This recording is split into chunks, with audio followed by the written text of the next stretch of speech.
신율의 뉴스 정면 승부 4부 시작합니다. 오늘 4부 정면 인터뷰에서 만나볼 분 국민의힘 이 국회 과방위 여당 간사시죠. 국민의힘 최영두 의원 만나보겠습니다. 지금 전화 연결되어 있습니다. 최 의원님 안녕하세요. 네, 안녕하십니까. 예. 제가 좀 아까 딥페이크 얘기도 했는데 이거 네네. 지금 과방위에서 관련 법안이 계류된 게 있죠?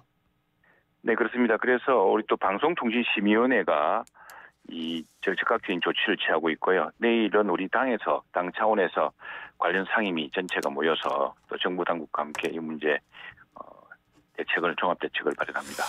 근데 이거 좀 이 법을 개정해서라도 엄벌에 처해야 되는 거 아닙니까? 그렇습니다. 그렇게 하겠습니다. 제가 다만 기억나는 것은 사실은 지난번 2023년에 지난해 선거법 개정 당시에 그 선거운동 방식으로 딥페이크를 통한 선거운동 방식이 허용돼야 되는 거 아닌가라는 논의가 있었을 때 그때 제가 주도적으로 딥페이크의 방식이 굉장히 심각한 후유증을 낳을 수 있고 큰 혼란과 오해를 부를 수 있기 때문에 일체 금지하는 것이 옳다고 해서 당시에 여야원 한꺼번에 그걸 이제 금지한 적이 있습니다.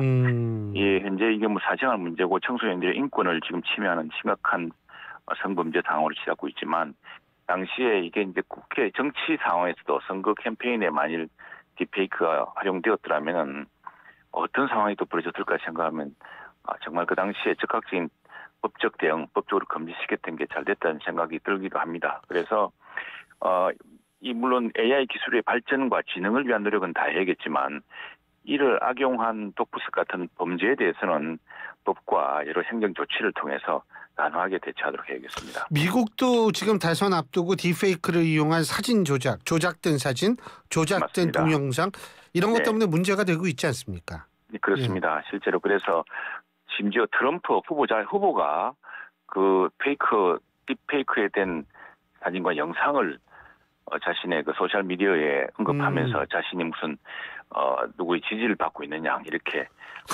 국민들도 혼란시키게 한 경우가 있었습니다. 예. 근데 어쨌든 지금 방송 문제를 주로 다루시는 것 같더라고요. 과방위는. 그죠?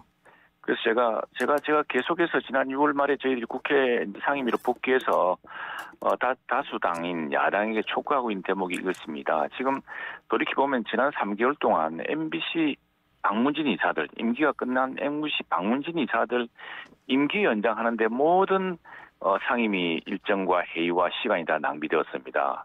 결국 탄핵제 소추까지 이어졌고 또 그와 관련된 당사자들의 행정소송까지 이어져가지고 지금 진짜로 이러다 보니까 우리 혁신 생태계, 즉 AI 클라우드라든가 또 우리 과학기술 진흥을 위한 혁신 생태계 쪽에서는 전문가들은 이제 과방위를 해체하자는 주장까지 나오고 있습니다. 과학기술을 방송과 제발 분리시켜달라는 이야기가 나오고 있고 저도 이 점을 강력하게 호소하고 있습니다. 그런데 뭐 때문인지 방송문화진흥회 이사의 임기 이미 다 끝났습니다. 8월 10일 끝났는데 최근에 행정법원에서 가처분 인용이 일부 되긴 했습니다만 이 문제에 너무 몰두하고 있어서 정말 큰일입니다. 이 방법이 없어서 국회의장과 여야 대표들에게라도 이 문제는 별도로 떼어서 다시 논의하는 특별기구라도 만들자고 호소하고 싶습니다.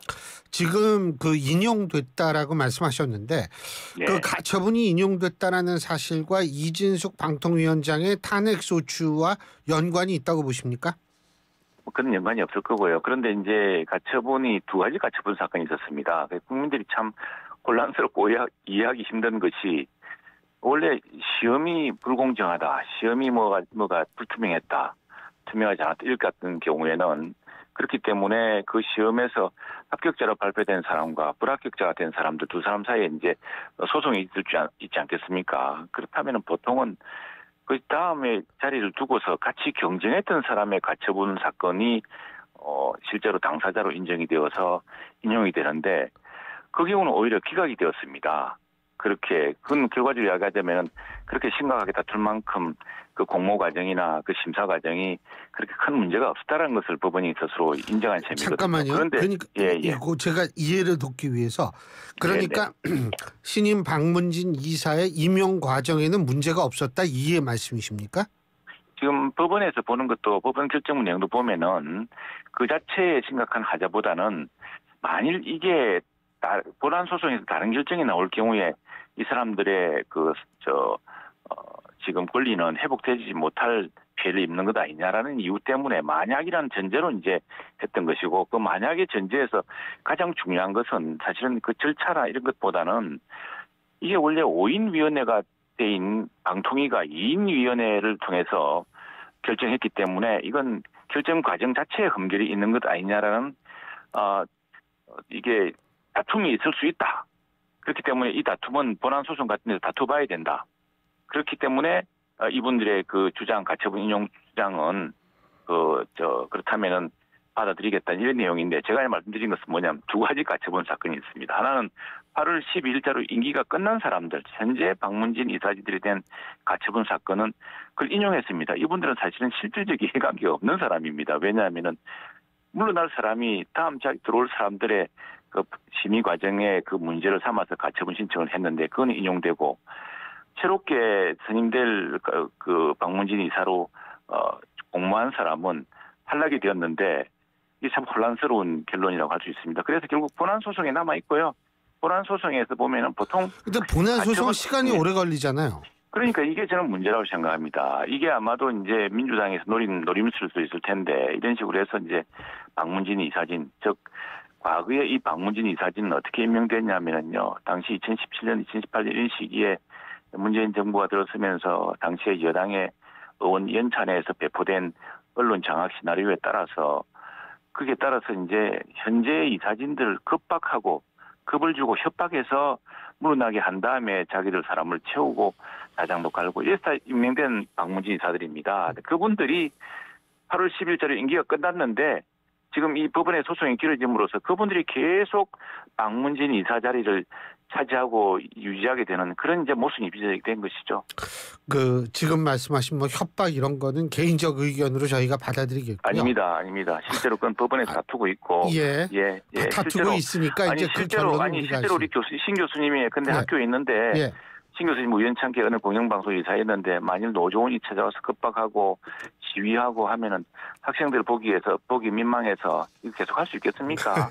알겠습니다. 그 또 한 가지는 뭐냐면 지금 그 야당에서는 2명을 추천하겠다 지금 얘기하고 있죠. 방통위원으로. 그죠? 네네네. 그러면은 네네. 지금 야당이 2명 방통위원을 추천하겠다고 얘기 나오지 않습니까? 네, 그렇습니다. 그죠? 네. 그러면 여당도 추천을 해야 되는 거 아니에요?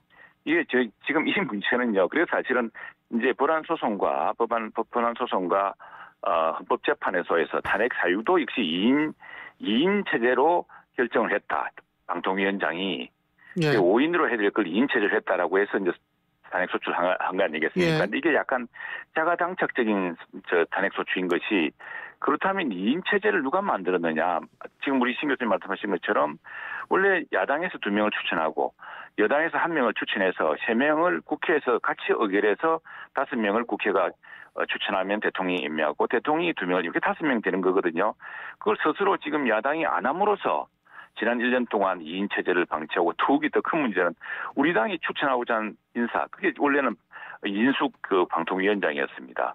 그분은 국회에 상정도 시켜주지 않았습니다. 그래서 이제 제가 계속 주장하는 바는 탄핵까지 갈 필요도 없고 그냥 5인 체제를 바로 복원할 방법이 있다. 그것은 민주당이 2명을 추천하고 우리 당이 1명을 추천해서 같이 임명하면 된다. 그랬는데 지금 뭐 방통위원장 탄핵은 시켜놓고 이게 언제 끝날지 지금 세워라 내오라 하는데 지금 이게 다시 꼬이게 되었지만 즉거나 방법이 있다고 봅니다.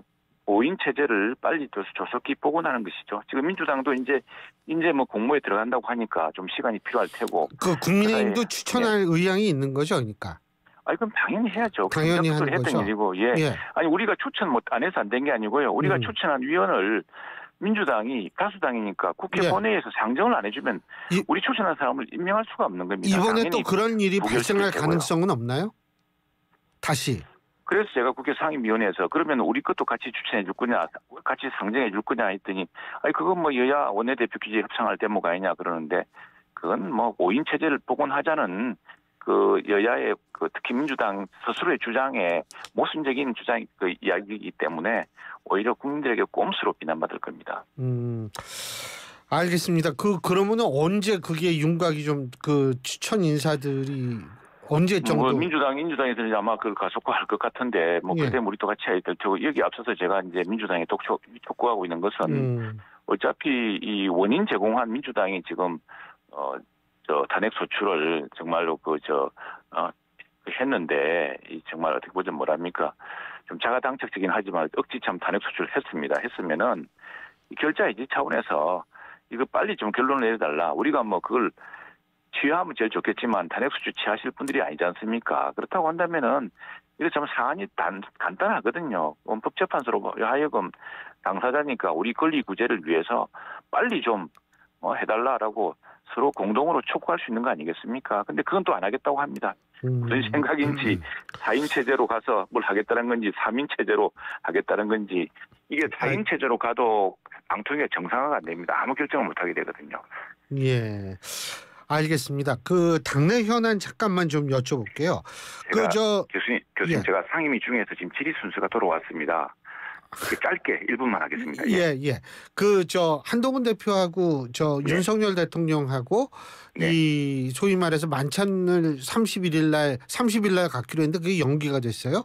어떻게 보십니까? 제가 뭐 국회 가방에 온통 매달려가지고 지금 당내 문제는 잘 모르겠습니다. 그 문제는. 예. 그거야 여당 대표와 대통령 사이는 항상 뭐 같이 할 수 있는 것이고요. 그리고 좀 또 여러 가지 현안도 있을 수 있고 날짜 조정이야 그건 언제든지 있을 수 있는 일 아니겠습니까? 예. 그리고 한 가지만 더 여쭙는다면 그렇다면은 지금 이진숙 방통위원장의 어떤 그 헌법재판소의 결정 기다린다. 근데 10월에 네 분이 다 나가시게 되잖아요. 그래서 민주당이 헌법재판소 재판관들도 빨리 또 같이 추천해 줘야 됩니다. 이게 만일 여기까지 노림수가 있는 것이라고 한다면은 좀 심각하죠. 그래서 헌법재판관은 인정해 주지 않고 또 그래서 헌법재판소를 마비시키고 헌법재판을 마비시킴으로써 그 탄핵 소추 문제도 결론을 늦추고 그렇게 하면서 자기들 목만 추천하겠다. 그건 뭐 명백한 꼼수가 되고 그럴 경우는 그 임명권자는 대통령입니다. 국회는 의결에 추천할 수 있지만 그럴 경우에는 저희들로서는 오히려 이 문제는 공정하게 해결될 해법을 찾아야 되겠죠. 해법이 있어요? 예, 민주당이 그렇게까지 할 거라고는 저는 생각지 않습니다. 스스로 자충수고 자가당착에 직면할 거라 생각합니다. 그렇게까지 안 할 거라는 건 헌법재판관 임명이 협조적일 것이다 이런 말씀이십니까? 해야죠. 그거 지금 당장 어제도 제가 토론을 해보면은 자기들이 뭐 대법관 추천 다 하지 않느냐 왜 그런 상정을 하느냐라고 벌써 지금 이야기하고 있으니까 그렇게 해줄 것을 믿고 있고요. 또 하나는 지금 신임 헌법재판관 임기가 끝나기 전에 이 문제가 종국될 수 있도록 그렇게 노력해야죠. 그렇게 촉구도 해야 되고 변론기일도 요청할 수 있고 당사자 아닙니까? 자신들이 탄핵 소추를 했기 때문에. 그러면 10월 전에 어떻게든 마무리를 져야 된다 이 말씀이죠? 그럼요. 예, 그렇게 해야죠. 그리고 지금 5인 체제가 돼야지만 결정할 수가 있습니다. 그렇기 때문에 이건 뭐 굉장히 좀 다급하게 좀 해야죠. 국가 기능이 지금 하나가 마비되어 있습니다. 그렇게 원한다 하더라도 그 헌법재판소 그렇게 빠르게 한 경우가 거의 없잖아요. 그건 당사자들이 이야기를 해야죠. 헌법재판 더구나 이 사건은 그렇게 사안 자체가 다 단순합니다. 2인 체제의 적법성을 따지는데 그러면 2인 체제를 가져온 게 이준석 방통위원장이 책임이 아니지 않습니까? 예. 그러니까 그 2인 체제의 문제는 그 헌법재판소는 대개는 국회가 입법부가 해결할 방법이 있느냐 해결할 방법이 있으면 그렇게 해결하라고 합니다. 그래서 헌법 불합치 결정도 내리게 되는 것이고요.